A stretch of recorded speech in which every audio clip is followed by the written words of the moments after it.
लाहौर में तहरीके इंसाफ का एहतजाज, डंडे सोटे चल पड़े, पुलिस की भारी नफरी तैनात। इमरान खान 3 साल से कैदे तन्हाई में, मुल्क में तरक्की हो गई। कप्तान की गिरफ्तारी, 3 सालों में क्या कुछ हो चुका। आप देख रहे हैं हमारा डिजिटल चैनल MBS तज्जिया। नाजरीन, आज 5 अगस्त है। यही वो तारीख है जब पाकिस्तान तहरीके इंसाफ के बानी और साबिक वजीर आजम इमरान खान की मुसलसल कैद को 3 साल मुकम्मल हो चुके। 3 साल एक ऐसा अरसा जिसमें सिर्फ एक शख्स जेल में नहीं रहा, बल्कि पाकिस्तान की सियासत, मईशत और समाजी माहौल भी मुसलसल तब्दीलियों से गुजरता रहा। तहरीक इंसाफ का मौकफ है कि इमरान खान के खिलाफ कायम किए गए मुकदमात सियासी नौयत के हैं, जबकि हुकूमत और रियासती इदारे मुसलसल ये कहते आए हैं कि तमाम मुकदमात कानून के मुताबिक चल रहे हैं और इनका फैसला अदालतें करेंगी। हकीकत ये है कि इन 3 बरसों में इमरान खान का नाम पाकिस्तान की सियासत का सबसे ज्यादा जेरे बहस मौजू रहा। हुकूमत खाइफ रही, टीवी पर इमरान खान का नाम लेने पर पाबंदी आयद की गई, NCCIA को मुतहर्रिक किया गया, सहाफियों को गिरफ्तार किया गया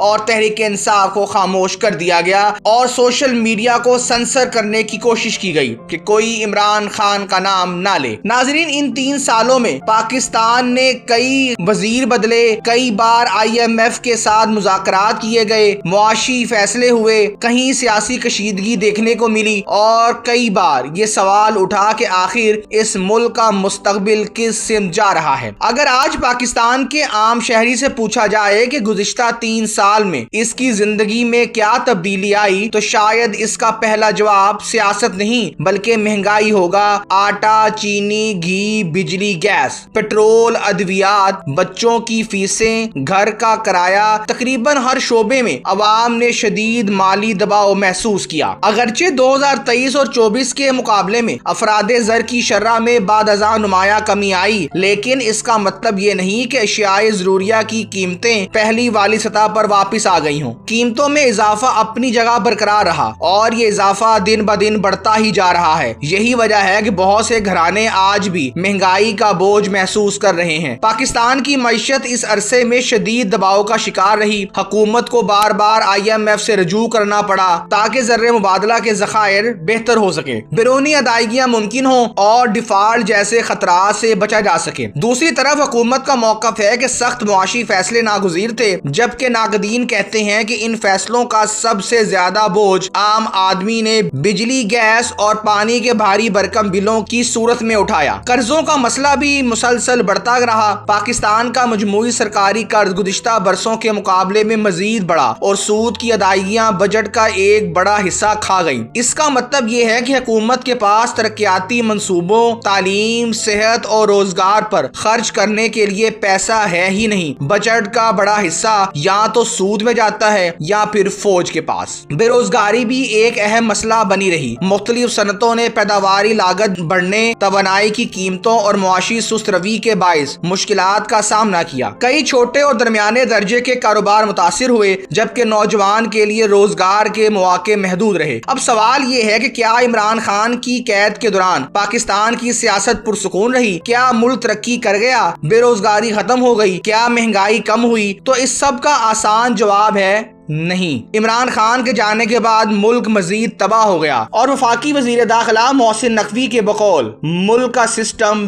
बैठ चुका है। नाज़रीन, हकीकत यह है कि 3 साल गुजरने के बावजूद इमरान खान पाकिस्तानी सियासत के मरकजी किरदारों में शामिल रहे। इनकी जमात मुख्तलिफ मुश्किलात के बावजूद सियासी बहस का हिस्सा बनी रही, जबकि हुकूमत और अपोजिशन के दरमियान कशीदगी भी खत्म ना हो सकी। तहरीक इंसाफ के हामी कहते हैं कि इमरान खान को अवाम से दूर रखने के बावजूद इनकी मकबूलियत खत्म नहीं हुई। इमरान खान की एक आंख जाया हो गई। इनकी सेहत को लेकर बहुत से तहफ़्फ़ुज़ात मौजूद हैं। इनकी फैमिली की मुलाकातें ना हुई, वुकला को मिलने नहीं दिया गया, जलसे जुलूस तहरीक इंसाफ को नहीं करने दिए गए। आज 3 साल मुकम्मल होने पर तहरीक इंसाफ ने मुख्तलिफ शहरों में एहतजाजी प्रोग्रामों का ऐलान किया। बाज़ मुकामात पर कारकुनान सड़कों पर निकले, जबकि लाहौर में ऐवान अदल के बाहर तहरीक इंसाफ की बड़ी तादाद जमा हुई। पुलिस और कारकुनान आमने सामने हुए। पुलिस ने बदतरीन तशद्दुद तहरीक इंसाफ पर ही नहीं बल्कि सहाफियों पर भी किया। मरियम नवाज की हुकूमत में किसी को हुकूमत के खिलाफ बोलने की इजाजत नहीं दी गई। जो कोई बोलता है उसको या तो नामालूम अफराद ले जाते हैं या फिर पुलिस स्टेशन में ले जाया जाता है। आज इस्लामाबाद को मुकम्मल तौर पर सील कर दिया गया। पेशावर में एक बड़ा जलसा होने को है जिसमें लाखों लोग शरीक हो रहे हैं। कराची में भी भारी तादाद पुलिस की मौजूद है। नाज़रीन, आज अवाम के निकलने से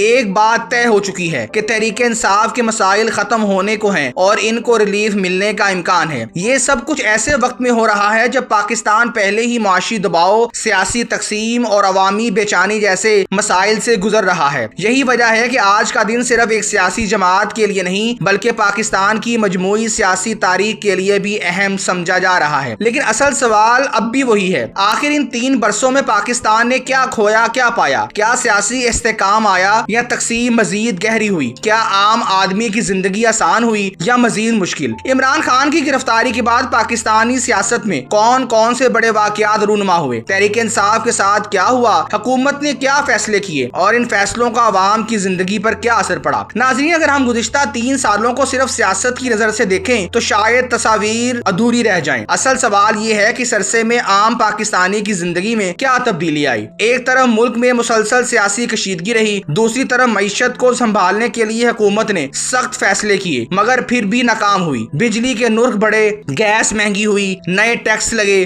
और IMF की शराइत के तहत कई मुआशी इस्लाहात मुतारिफ करवाई गई। हुकूमत का मौकफ है कि ये इक़दामात मुल्क को दिवालिया होने से बचाने और मईशत को मुस्तहकम करने के लिए जरूरी थे, जबकि अपोजिशन का कहना है कि इनका सबसे ज्यादा बोझ आम आदमी पर पड़ा। IMF के ताजा जायजे के मुताबिक पाकिस्तान की मईशत में कुछ इस्तेकाम जरूर आया है। हकीकी GDP की शरह नमू तकरीबन 3.6% रहने का तखमीना दिया गया है, जबकि औसत अफरादे ज़र तकरीबन 7.2% रहने के पेशगोई की गई है। बेरोजगारी की शरह भी तकरीबन 6.9% बताई गई है। ताहम IMF ने साथ ही ये भी कहा है कि इस्लाहात जारी रखना, टैक्स नेट बढ़ाना, तवानाई के शोबे की बेहतरी और सरकारी इदारों में इस्लाहात अब भी जरूरी हैं। ये अदादोशुमार एक अहम बात बताते हैं। अगरचे 2023 और 2024 जैसी बुलंद महंगाई में कमी आई, लेकिन आम शहरी को अब भी अशियाए जरूरिया की कीमतें बहुत ज्यादा महसूस हो रही हैं। इसकी वजह यह है कि महंगाई की शरह कम होने का मतलब कीमतों का कम होना नहीं बल्कि कीमतों के बढ़ने की रफ्तार का सुस्त होना है। कर्जों की बात करें तो पाकिस्तान अब भी एक बड़े कर्ज के बोझ तले खड़ा है। IMF के मुताबिक अमूमी सरकारी कर्ज GDP के तकरीबन 70% के करीब है और हुकूमत का एक बड़ा हिस्सा सूद की अदायगियों पर खर्च होता है। यही वजह है कि तालीम, सेहत और तरक्याती मंसूबों के लिए माली गुंजाइश बिल्कुल भी नहीं है। अब जरा सियासत की तरफ वापस आते हैं। जब इमरान खान जेल गए तो बहुत से लोगों का ख्याल था कि शायद तहरीक इंसाफ चंद माह में बिखर जाएगी। कई रहनुमाओं ने जमात छोड़ दी, मुतअद्दिद गिरफ्तार हुए, कई ने खामोशी इख्तियार कर ली, लेकिन इसके बावजूद PTI पाकिस्तान की बड़ी सियासी कुव्वतों में शामिल रही। दूसरी जानिब हुकूमत का कहना है कि रियासती रिट कायम करना